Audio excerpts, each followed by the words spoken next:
Třou se, abychom nestratili svobodu, kterou nám před 30 lety otevřeli. Jak obnovit naděje roku 1989. Přijďte na konferenci Fórum 2000.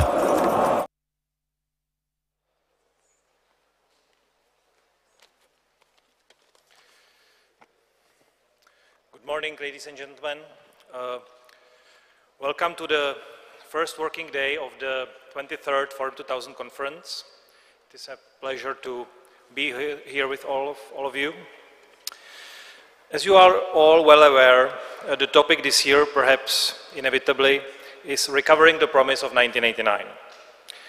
The conference will take stock and critically evaluate the 3 decades since historic changes in 1989, which Timothy Garton Ash recently called the best year in history. But we also would like to look at how 1989 is relevant today and how similar historic changes can still take place, how that happens, and what can we learn from it. Only last year, the Forum 2000 conference participants issued a petition that was concerned about backsliding of democracy in Moldova. The rule of law in that country was declining, space for free media was narrowing, and pressure on civil society was growing. Moldova was a captured state, suffering endemic corruption and abuse of power. However, Moldova's society and its democratic forces have proven more resilient than was perhaps anticipated. Today, Moldova has a new government and an opportunity for a fresh start in its efforts to join the European family of nations. What are the challenges and lessons in achieving change 30 years after 1989? How can Moldova be an inspiration for others? It is therefore a great privilege to welcome here today the Prime Minister of Moldova, Ms. Maia Sandu. Ms. Maia Sandu is spearheading the efforts for change in that country. She's an economist, former Minister of Education, and also a former presidential candidate. She used to work as an advisor to the Executive Director of the World Bank and for the Ministry of Economy of Moldova. She graduated from the Harvard University. Her new government, that is composed of the surprising coalition of the pro-European Acum Group and the pro-Russia Socialist Party, was formed in June after months of political deadlock that followed inconclusive parliamentary elections in February. Please join me in welcoming Ms. Maia Sandu.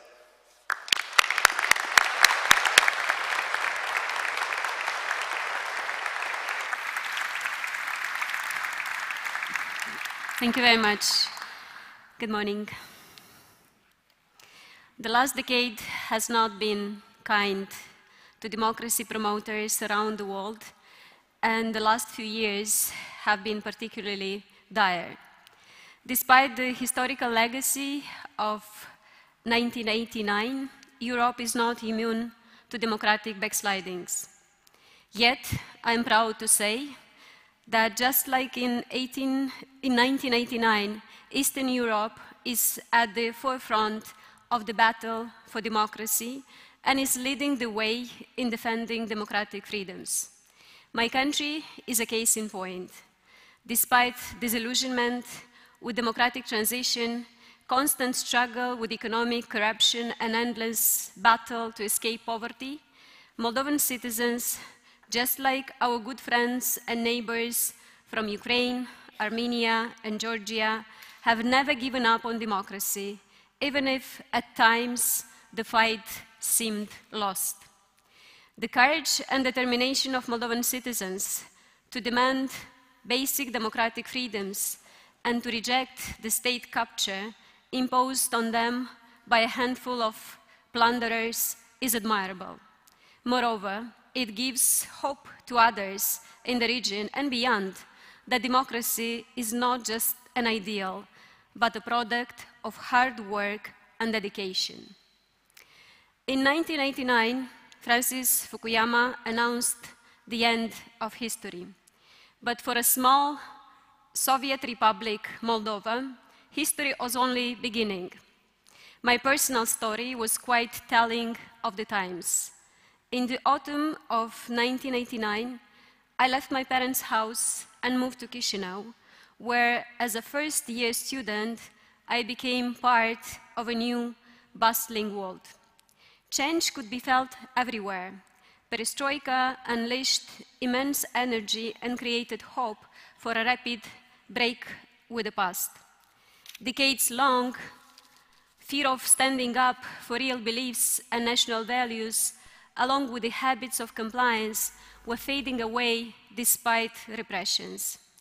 People were meeting, self-organizing, discussing things that were unthinkable a decade ago, adopting resolutions, demanding freedoms and respect for national values, protesting and making plans for the future. The regime's opposition to these developments could not stop us. We were discovering firsthand what freedom and democracy mean. Today, I want to pay my deep respect to Moldova's independence movement, to a generation of Moldova's idealistic intellectuals who laid the foundation for a new Moldova in the 80s and 90s through their personal sacrifice against the oppressive regime. My entire public career is part of this idealistic movement. The Autumn of Nations, Solidarity, and Lech Walesa, Václav Havel, the Popular Fronts in the Baltic states, and the Chain of Freedom have made a profound impact on us, those who were longing for a future where we would be free. To me and my fellow countrymen, the dissolution of the Soviet Union was not the geopolitical catastrophe of the 20th century. It was exactly the opposite, the beginning of a brighter, better, free future for our country. Establishing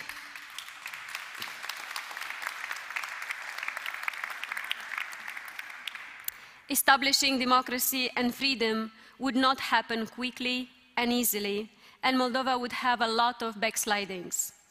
But from that time, democracy and fundamental freedoms have become the key standards which would guide our future strategies and struggles. On the last summer day of the 1989, we won a key victory over the communist regime. We obtained the right to use the Latin script, the Latin alphabet, and we took up again our road back to Europe, back to our spiritual home. 1 year later, we declared our independence. We were optimistic and confident about the future. Moldova faced a task of reinventing itself to become a modern market economy, and we expected that democracy and freedom would take root fast. We were mistaken. Our society was too divided along geopolitical lines, our historical wounds were too deep, and authoritarian proclivities were too ingrained for a quick, happy end. Soon after independence, the war in Transnistria occurred.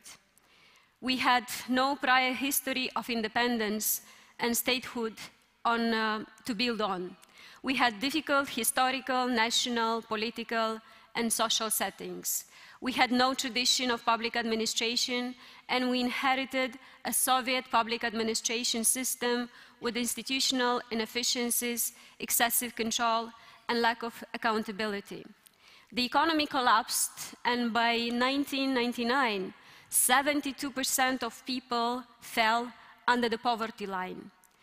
As economic opportunities shrank, Moldovans began to leave the country in search for more stable sources of income abroad. Even though in the first 10 years of independence, we managed to secure important democratic freedoms, the economic disaster and the high social costs of transition brought the Communist Party back to power in 2001. Difficult economic realities prevailed.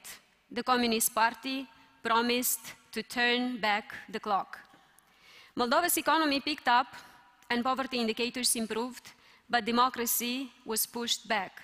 An oppressive state that emerged under the Communist Party was permitted by monopolies.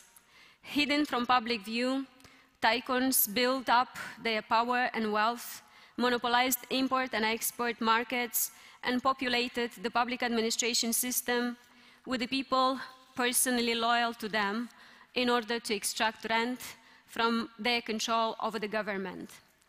The past decade started with the revolution of the young people against the communist state. They were fighting for the same values that we fought for in the early 90s: democracy, freedom, and a path towards the European Union. The government that emerged at the time promised to combat corruption and transform the judiciary, the police, and the prosecution into rule-based institutions functioning with integrity and public trust. The opposite happened. The gains from that revolution of the young were quickly privatized by oligarchic groups which used the momentum to get rid of the communist regime and capture the state themselves. The young people, some of whom were tortured during the events of April 2009, started to lose hope and were leaving the country. Corruption became embedded in public institutions, especially in law enforcement, the judicial system, and the public service. The elite opposed any reforms of the political system that served their own interests. In 2015, when the entire world found out that government institutions, including the National Bank, were complicit when around 12% of the country's GDP was stolen in a massive banking fraud, Moldovans took to the streets again in a to demand better governance and punishment for those involved in high-level corruption. But politicians once again managed to divide and disband the protests by playing on geopolitical differences. What followed was the darkest period in Moldova's history, with fear and despair overwhelming Moldova's society. We ended up with a captured state in which government institutions persecuted political opponents and extracted illegal revenue from the government. Moldova's democracy index fell to a hybrid regime for the first time in its independent history. The EU froze its assistance programs to Moldova. Defending democratic processes and institutions became difficult and dangerous. Politics went underground. Criminal cases against political activists and their supporters, prosecutions from the law enforcement, and relentless propaganda became the norm. We fought for democracy again, and in this fight for democracy, we again relied on our 1989 generation. The generation that made independence possible continues to be the most active part of our society and the most courageous one. The regime that was running Moldova in the last 4 years fell.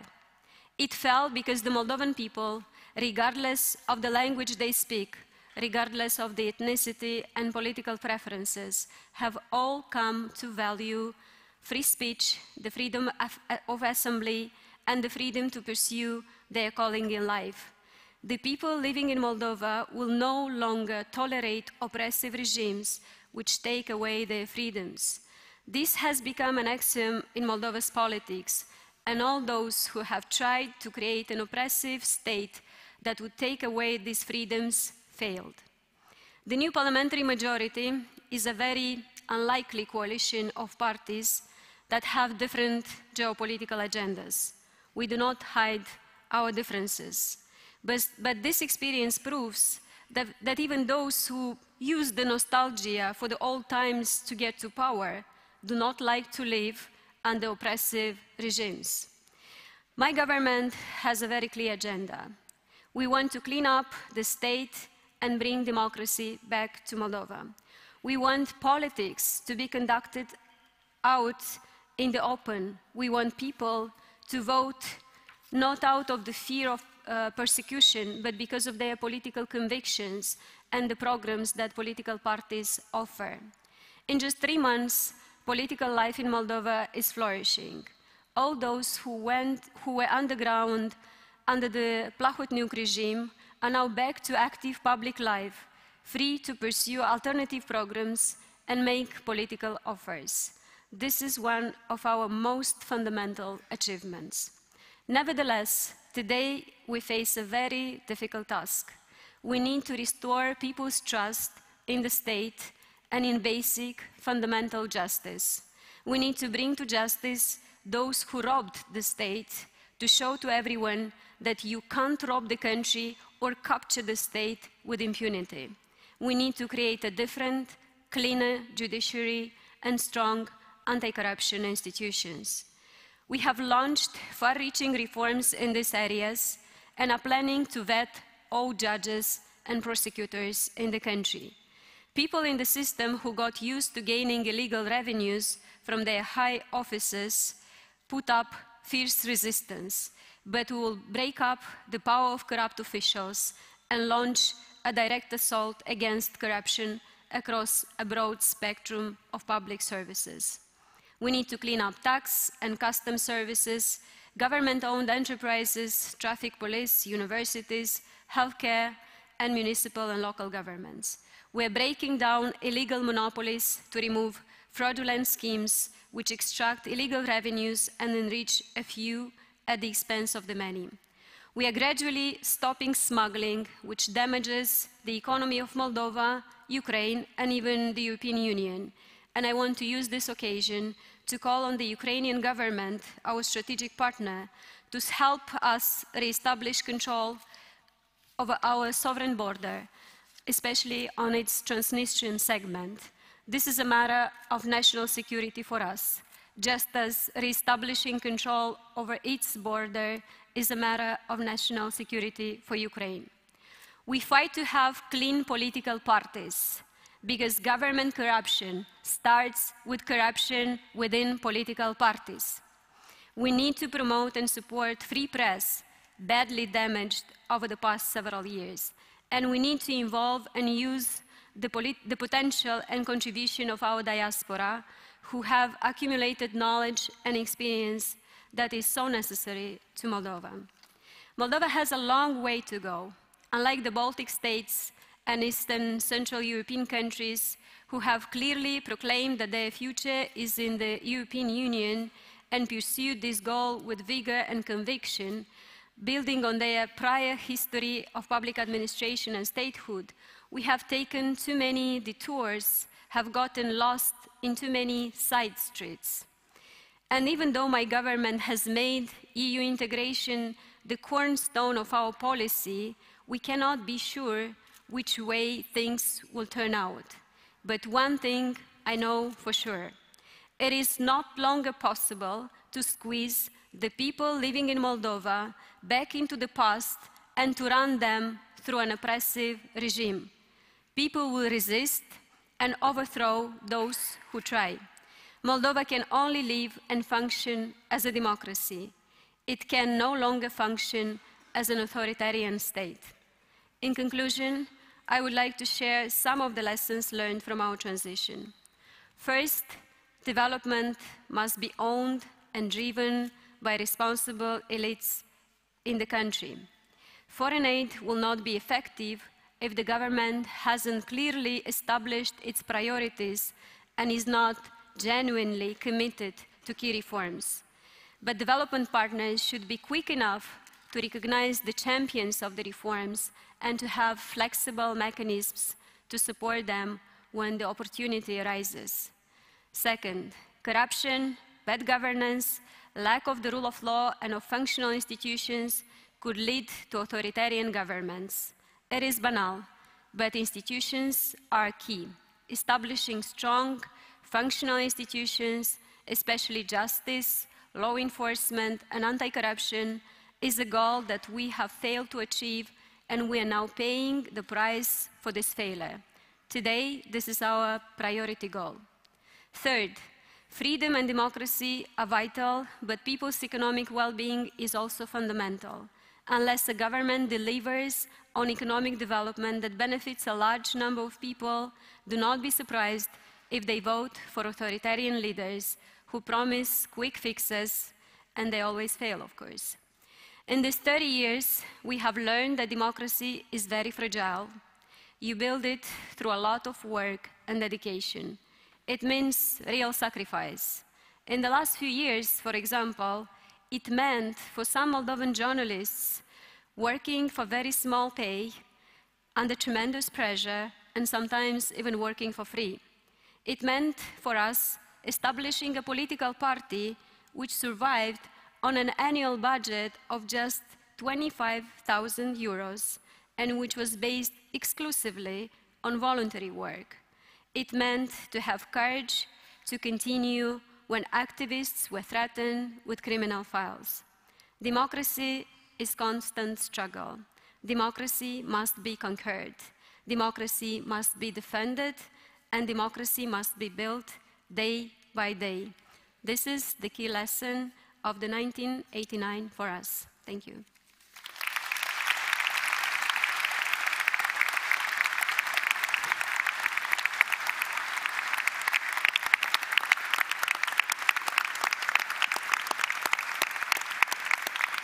Thank you. Thank you. Thank you very much. Thank you.